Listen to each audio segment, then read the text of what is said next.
Hello friends, welcome to internet की दुनिया YouTube channel. 20वीं सदी में दुनिया ने सबसे खतरनाक इंसानों में से एक को देखा, एडोल्फ हिटलर। उसका नाम आज भी क्रूरता, हिंसा और हॉलोकॉस्ट की याद दिलाता है। हिटलर के सफर को समझना बहुत जरूरी है, उसके बचपन से लेकर नाज़ी जर्मनी के तानाशाह बनने तक। उसकी जिंदगी को देखकर हम सीख सकते हैं कि कैसे एक आम इंसान एक ऐसे क्रूर तानाशाह में बदल गया जिसने पूरी दुनिया को अंधेरे में धकेल दिया। ये जानना बहुत जरूरी है ताकि इतिहास खुद को दोहरा न सके। एडोल्फ हिटलर का जन्म ऑस्ट्रिया में 1889 में हुआ था। उसका पारिवारिक जीवन कलह से भरा था। उसके पिता एलोइस बहुत सख्त थे और अक्सर उसे मारते थे। एडोल्फ का अपनी मां क्लारा के साथ रिश्ता ज्यादा करीब था, लेकिन वो अक्सर उसे अपने पिता के गुस्से से बचाने में नाकाम रहती थी। इस मुश्किल पारिवारिक माहौल का युवा एडोल्फ के व्यक्तित्व पर गहरा प्रभाव पड़ा। वो अंदर से टूटा हुआ और नाराज रहने लगा और उसके मन में अधिकार वाली हस्तियों के प्रति गहरी नफरत पनपने लगी। जवान होते ही हिटलर का सपना एक कलाकार बनने का था। उसने Vienna academy of fine arts में दाखिला लेने की कोशिश की, लेकिन उसे 2 बार खारिज कर दिया गया।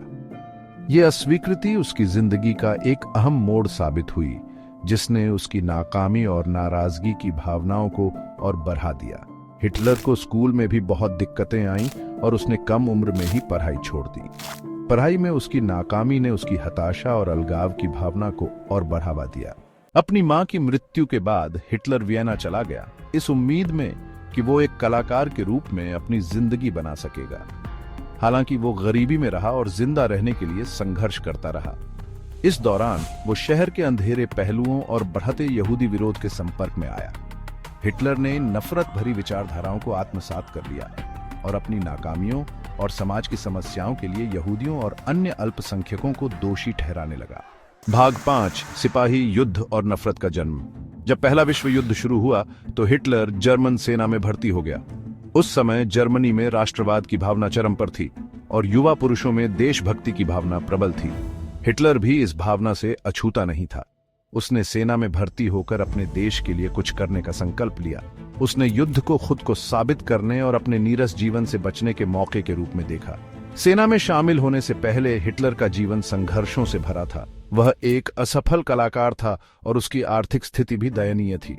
सेना में भर्ती होकर उसे लगा कि वह अपने जीवन को एक नया मोड़ दे सकता है और अपने देश के लिए कुछ महत्वपूर्ण कर सकता है।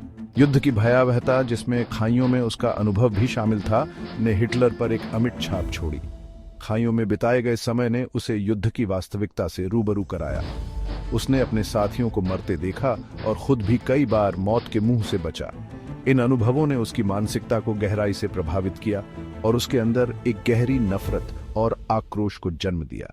उसने वर्साई की संधि से गहरी नफरत पैदा कर ली, जिसने युद्ध के लिए जर्मनी को दोषी ठहराया और उस पर कठोर दंड लगाए।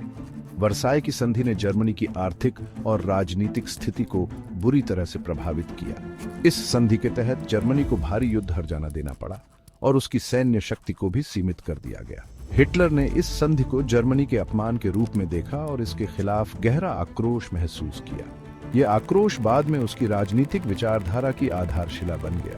उसने अपने भाषणों में वर्साई की संधि के खिलाफ जनता को उकसाया और जर्मनी की महानता को पुनः स्थापित करने का वादा किया। उसकी विचारधारा ने धीरे धीरे लोगों के दिलों में जगह बना ली और उसने नाजी पार्टी की स्थापना की। इस प्रकार युद्ध और वर्साई की संधि ने हिटलर के अंदर नफरत और आक्रोश को जन्म दिया, जिसने बाद में दुनिया को एक और विनाशकारी युद्ध की ओर धकेल दिया। भाग 6, नाजी पार्टी का उदय, बियर हॉल से सत्ता तक। युद्ध के बाद हिटलर जर्मन वर्कर्स पार्टी नामक एक छोटे से राजनीतिक समूह में शामिल हो गया। वह अपनी करिश्माई और शक्तिशाली बोलने की कला का उपयोग करके दर्शकों को मोहित करने लगा और जल्दी ही रैंकों में ऊपर उठ गया। उसने पार्टी का नाम बदलकर national socialist German workers party या नाजी पार्टी रखा और राष्ट्रवाद, यहूदी विरोध और जर्मनी को उसके पूर्व गौरव को बहाल करने के वादे पर आधारित एक मंच विकसित किया। भाग 7, तानाशाही का रास्ता, आतंक और मेरा संघर्ष। 1923 में हिटलर और नाजियों ने म्यूनिख में सत्ता हथियाने का प्रयास किया, जिसे बियर हॉल पुट्स के रूप में जाना जाने लगा। यह एक असफल तख्ता पलट था, जिसमें हिटलर और उनके समर्थकों ने बवेरियन सरकार को उखाड़ फेंकने की कोशिश की। इस घटना ने नाजी पार्टी को एक महत्वपूर्ण मोड़ पर ला खड़ा किया। तख्तापलट विफल हो गया और हिटलर को कैद कर लिया गया। उन्हें देशद्रोह के आरोप में गिरफ्तार किया गया और 5 साल की सजा सुनाई गई। हालांकि उन्होंने केवल 9 महीने जेल में बिताए। इस समय ने हिटलर को अपने विचारों को और अधिक स्पष्ट करने का अवसर दिया। जेल में रहते हुए उन्होंने अपनी आत्मकथा मीन कैम्प मेरा संघर्ष लिखी, जिसमें उन्होंने अपने विकृत विश्व दृष्टि और जर्मनी के लिए योजनाओं को रेखांकित किया। यह पुस्तक 2 खंडों में विभाजित है, जिसमें पहला खंड उनके जीवन और राजनीतिक विचारों पर केंद्रित है, जबकि दूसरा खंड उनकी विचारधारा और भविष्य की योजनाओं पर प्रकाश डालता है। मेन काम्फ में हिटलर ने यहूदियों के प्रति अपनी घृणा और आर्यन नस्ल की श्रेष्ठता के अपने विश्वास को स्पष्ट रूप से व्यक्त किया। उन्होंने जर्मनी की समस्याओं के लिए यहूदियों को दोषी ठहराया और एक मजबूत एकीकृत जर्मनी के निर्माण की आवश्यकता पर जोर दिया। यह पुस्तक नाजी विचारधारा का आधार बन गई और बाद में नाजी पार्टी के प्रचार का एक महत्वपूर्ण हिस्सा बनी। अपनी रिहाई के बाद हिटलर ने नाजी पार्टी को पुनर्गठित किया और उन्होंने अपने विचारों को फैलाने के लिए प्रचार का व्यापक उपयोग किया। उन्होंने पार्टी की संरचना को मजबूत किया और अपने अनुयायियों को संगठित किया।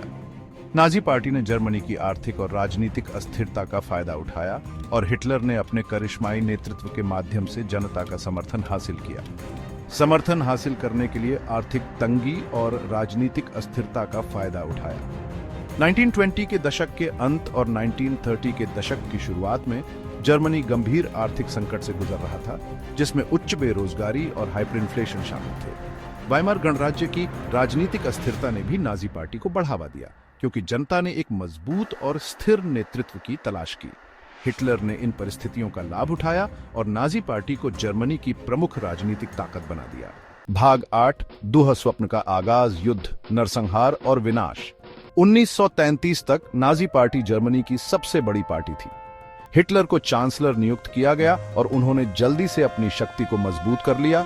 जर्मनी को एक अधिनायकवादी तानाशाही में बदल दिया। उसके शासन ने व्यवस्थित रूप से यहूदियों और अन्य अल्पसंख्यकों को सताया, जिसका समापन प्रलय की भयावहता में हुआ।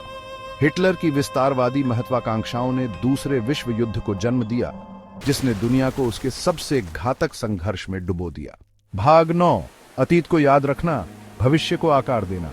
एडोल्फ हिटलर का जीवन इस बात का एक भयावह अनुस्मारक है कि कैसे घृणा, आक्रोश और अनियंत्रित महत्वाकांक्षा के विनाशकारी परिणाम हो सकते हैं। हिटलर का उदय और पतन इतिहास के सबसे काले अध्यायों में से एक है। यह हमें यह सोचने पर मजबूर करता है कि कैसे एक व्यक्ति की विचारधारा और कार्यों ने लाखों लोगों के जीवन को प्रभावित किया और दुनिया को हमेशा के लिए बदल दिया। उसकी कहानी राजनीतिक अतिवाद, दुष्प्रचार और दूसरों को अमानवीय बनाने के खतरों को रेखांकित करती है। नाजी पार्टी ने अपने प्रचार के माध्यम से जनता को भ्रमित किया और अपने एजेंडे को आगे बढ़ाया। यह हमें यह भी सिखाता है कि कैसे मीडिया और प्रचार का दुरुपयोग करके समाज को विभाजित किया जा सकता है और नफरत को बढ़ावा दिया जा सकता है। यह हमारा कर्तव्य है कि हम नाजी अत्याचारों के शिकार लोगों को याद रखें और अतीत की गलतियों से सीखें। हॉलोकॉस्ट के दौरान लाखों निर्दोष लोगों की जान गई और यह हमें यह याद दिलाता है कि मानवता के खिलाफ ऐसे अपराधों को कभी भी दोहराया नहीं जाना चाहिए। हमें यह सुनिश्चित करना चाहिए कि भविष्य की पीढ़ियां इन घटनाओं से अवगत रहें और उनसे सीखें। हिटलर के सत्ता में आने में सक्षम बनाने वाले कारकों को समझकर ही हम भविष्य में ऐसी ही त्रासदियों को रोकने की उम्मीद कर सकते हैं। 1930 के दशक में जर्मनी में राजनीतिक अस्थिरता, आर्थिक संकट और सामाजिक असंतोष ने हिटलर को सत्ता में आने का मौका दिया। यह हमें यह भी सिखाता है कि कैसे कठिन समय में लोग चरमपंथी विचारधाराओं की ओर आकर्षित हो सकते हैं। हमें यह समझना होगा कि समाज में शांति और स्थिरता बनाए रखने के लिए हमें एकजुट रहना होगा और नफरत और विभाजन की राजनीति का विरोध करना होगा। आज जर्मनी और दुनिया भर में लोग हॉलोकॉस्ट के पीड़ितों को याद करने और उनसे सीखने के लिए समर्पित हैं। विभिन्न स्मारक, संग्रहालय और शैक्षिक कार्यक्रम इस बात का प्रमाण है कि हम अतीत को नहीं भूल सकते। हमें यह सुनिश्चित करना चाहिए कि ऐसी त्रासदियां फिर कभी न हों। अतीत को याद रखना और उससे सीखना हमें एक बेहतर भविष्य की ओर ले जा सकता है। जब हम इतिहास की गलतियों को समझते हैं और उनसे सबक लेते हैं, तो हम एक अधिक समावेशी, शांतिपूर्ण और न्यायपूर्ण समाज का निर्माण कर सकते हैं। ये हमारी जिम्मेदारी है कि हम नफरत और विभाजन के खिलाफ खड़े हों और एकजुट होकर एक बेहतर दुनिया का निर्माण करें।